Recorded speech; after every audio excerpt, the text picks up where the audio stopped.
Alright, slight update here. This is about 2 or 3 hours after my other video. So I pulled it out front and I was going to do some things. So the first thing I did was I put the original coil in there. I'm calling it original for the purposes of when I purchased the truck. So I put the original coil back in, and I had the original condenser on there. Those are the unidentified ones. So I tried that, took it out for a ride, went down the street, went to the store. It was back to normal again, we'll call it. So the good news is any misses or so that I thought I had due to plug wire issues, that seemed to not be an issue. I did have, it's not great spark on all these, but it's not bad. I think that's a bridge to cross after I get this whole like stuttering and not starting issue out of the way. So that was with both new and old coils, or original coils. So then I was like, let me put the new condenser on there, and I'll get to why it's hanging off up here in a second. So I'm like, let me put the new condenser on. I put the new condenser on. So we have new top plate, new condenser, old coil. Put it on, and it ran okay, like it started fine.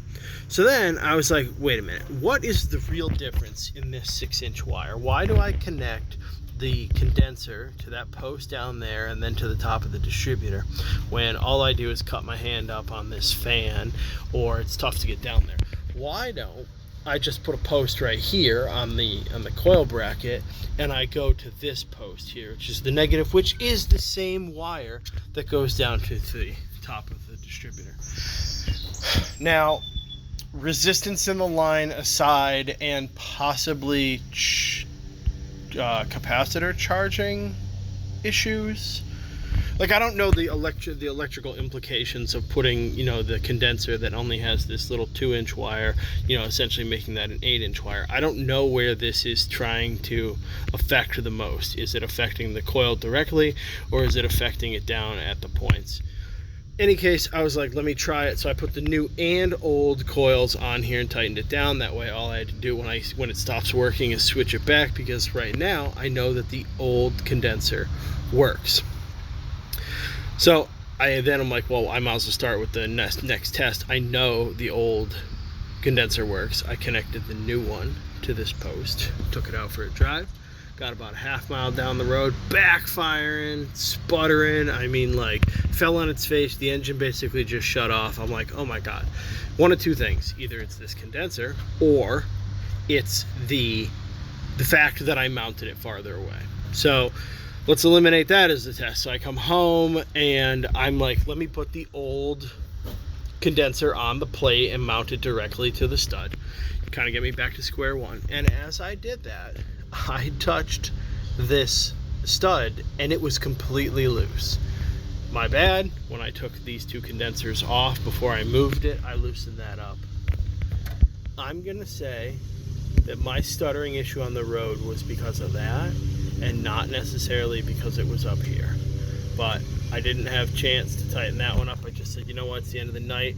I'm gonna throw the old condenser on and go to that stud, back to normal. We're basically back to square one.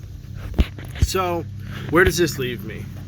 This kind of leaves me still in the market for one of these, an unidentified or semi-unidentified 12-volt coil.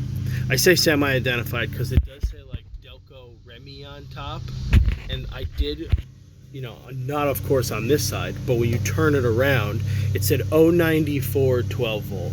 So I'm going to be doing some research to find if I can find another one of these. And then I took a picture. I know you can't see it down there, but I will post the picture as well. The picture of the condenser that works. Boy, if I could just locate those two components, I would give, bless this thing. I'd sign off on it. It idles good, went down the road good. That'll at least give me some peace of mind that if this shorts out or that shorts out, I'm not just completely dead on the side of the road. So I'm again gonna lean towards it's a coil. I don't even think it's a coil problem, honestly. This coil just works. It just works when it's in here, and it's switching these condensers around. Now again, this condenser here, this new one, is from the kit that supplied that the top plate, the plug wire, and the new coil, ironically.